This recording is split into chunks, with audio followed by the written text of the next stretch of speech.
Quand les gens disent que la machine, ma machine, elle arrête super vite, ça arrête à peu près en 1 seconde. Mais 1 seconde en sécurité machine, c'est une éternité.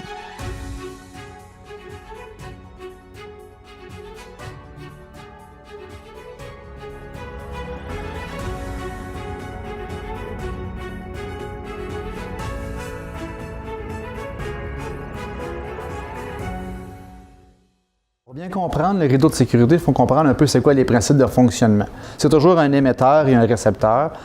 Et chaque faisceau est associé aussi au même faisceau à l'opposé chez un récepteur.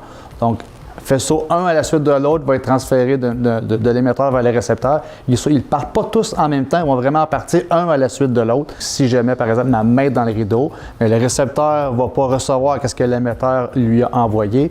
Donc, il va détecter qu'il y a une présence dans son champ de détection et ça va faire en sorte que je vais me servir des signaux que j'aurai à partir du rideau de sécurité. Donc, je vais avoir des signaux de sécurité qu'on appelle des signaux OSSD qu'on va envoyer vers le relais de sécurité qui va me permettre de donner le signal au relais de sécurité d'arrêter la machine.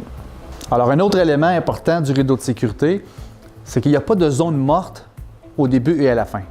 Il y a certains rideaux de sécurité où on voit que le premier beam se trouve un peu plus haut par rapport à la base du rideau. Alors, chez nous, on a éliminé cette option-là. Maintenant, tous les faisceaux, si on veut, commencent vraiment à partir du bas ici et ça termine vraiment en haut là. Ça veut dire que je n'ai pas de zone morte entre le haut et entre l'installation, soit pour le haut ou pour le bas. Ce qui veut dire que si mon rideau est à plat comme ça, je n'ai pas besoin de jouer avec la hauteur de mon rideau pour pouvoir couvrir la portion entre mon plan de travail et mon installation. Donc, ça permet là, d'être plus flexible par rapport à ça, d'avoir le moins de gréements possible installés pour couvrir les petites zones qui pourraient être jubilantes entre les deux. Ça permet aussi également, si vous aviez des rideaux qui sont mis en cascade, donc qui sont mis un à la suite de l'autre. Donc, si j'avais par exemple un deuxième rideau qui était mis soit à 90 degrés ou un à la suite de l'autre, le fait que les faisceaux sont vraiment au début et à la fin et qu'il n'y a pas de zone morte, bien, ça me permet de ne pas perdre ma résolution lorsque j'installe mon rideau. Donc, juste pour donner un exemple, que c'est important de comprendre que certains modèles de rideaux, chez d'autres manufacturiers par exemple, n'ont peut-être pas ce genre d'éléments-là. Alors, c'est important de comprendre que ça existe et que ça aide beaucoup dans l'installation. Alors, d'autres éléments globaux qui touchent l'ensemble des rideaux chez Omron pour la famille F3SG, 4SR ou 4PG,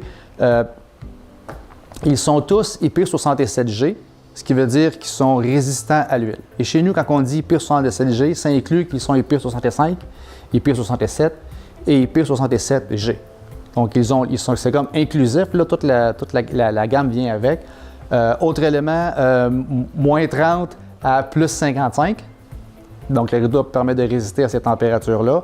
Il est également PNP, NPN, AutoSense. Ce que ça veut dire par là, c'est que dans les anciennes séries de rideaux chez Omron, si tu avais besoin d'avoir une installation PNP, ça te prenait un rideau qui était PNP. Puis si tu avais une installation, je ne sais pas, en Asie, par exemple, ils demandent d'avoir un type de branchement NPN, mais il fallait que tu achètes un autre rideau NPN ou il fallait que tu ailles activer à l'intérieur du rideau cette fonctionnalité-là. Alors que les nouvelles séries de rideaux, ils auto-détectent comment tu l'as branché. Ce qui veut dire que si tu étais en PNP, puis tu as inversé ton 0 puis ton 24 dans ton rideau, tu ne vas pas endommager ton rideau, il va auto-détecter que tu es branché avec ce type de branchement-là.